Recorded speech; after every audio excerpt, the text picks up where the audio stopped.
Pade. Oy, pade.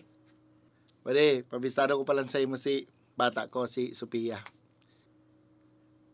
Hi. Bata mo ni? Kakasabi ko lang. Uy, maurag ka man talagang pumili. Ay, bilib na ako sa'yo. Magayon. Ay, sus, ano ka naman? Ako ba gani? Hi, Sophia. Ako nga pala si Kaloy. Kababata ko ni bata mo. Ako ang kasabay-sabay ka ni magsurosal sweet ka to. Ay. Kalma mo. Boy, Sophia. Dahil mo pagpabayaan ining barkada kong ini. Sasabihin ko sa'yo mo, mabuuto nining maray. Medyo gakikyam lang ang dara-dara ka ni. Pero mabuuto nining maray. Sabihin ko sa'yo mo. Aram ko man. It's okay. Nakakagirok man. Dawa pa paano. Aram po, Sophia, sa gabos na barkada ko, ini talaga ang pinaka-close ko. Bugay, pero may kaming tandim ka ni Kato. Okay, sanggan dikit ko ini, babe. Best friends pala. Boy, sa sobrang close ming duwa, boy, dikit na nga ni kami magpakasal. Boy, grabe naman. Bugay, sobrang buot ka ni barkada ko, ini sabihin ko sa iyo. Dahil kalaman mag-isip na ini, mambababae. Bugay, mas malabo pa sa sabaw kampusit. In fact, ikaman sa na nga ng pinabistado kayo sa kuyang babae. Iyo. Ay, ito sabihin ko sa iyo mo, jackpot ka dyan kay Pading Kubal, sabihin ko sa iyo mo. May nakulong kaming maugmang memories kaning bata mong ini mo, guys, sabihin ko sa iyo mo, especially sa papatantan na apartel. Dahil mo na kay puwan ni istorya yan. Ay, okay lang yan kay Sophia. Ano ka naman? Bata mo mambagay ni. Ano? Okay man lang sa kuya para kayan. Taday mo na nga ni. Sophia, aram mo kung gaano ko ka-close ining bata mong ini. Ha? Aram mo kung gaano ko ka-close ining bata mong ini. Kang kasagsagan ming ibahan na duwa. Nagsasalswitan kaming duwa.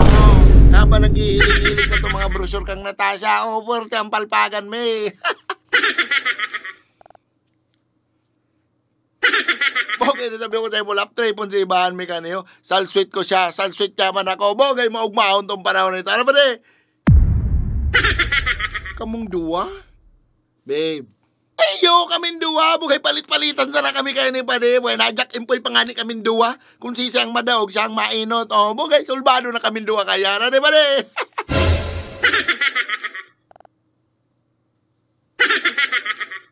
Kaya kung maririsa mo, maurag yan si Padi sa igdaan. Narisama. Minaintirong ulod-ulod yan araw ka na. Boy, araw mo kung tana. Praktisado ko yan. Sa kuya nagpa-practice ni mga galawan yan si bata mo. Minsan naman kami sa papatanta nagpa-practice na may gaming chair naman. Boy, maurag man talagang gamiton itong gaming chair na itaw. Dawa anong posisyon pwede. Dahil lamang makulog ang piad mo. Boy, kaya kung maririsa mo, kondisyonong kami kani parehaw. Ta kaming duwa nagpa-practice sana, di ba di?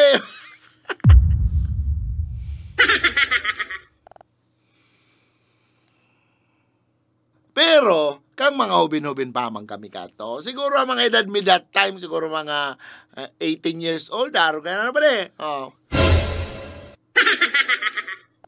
Ay, maurag ni si bata mo. Ang problema ko lang digdi kay bata mo, pag nagpa-practice kaming duwa, pag nag-abot kami sa posisyon, nabaliktado na kaming duwa. Babe, madama kita, babe. Alat lang, babe. Ta gusto kong madango gining about sa baliktada nindong ini.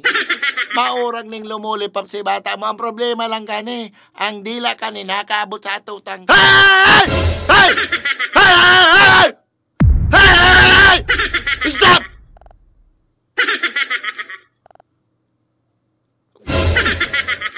Ay, na istorya. Babe, madama kita. Okay, bye. Pade, I miss you.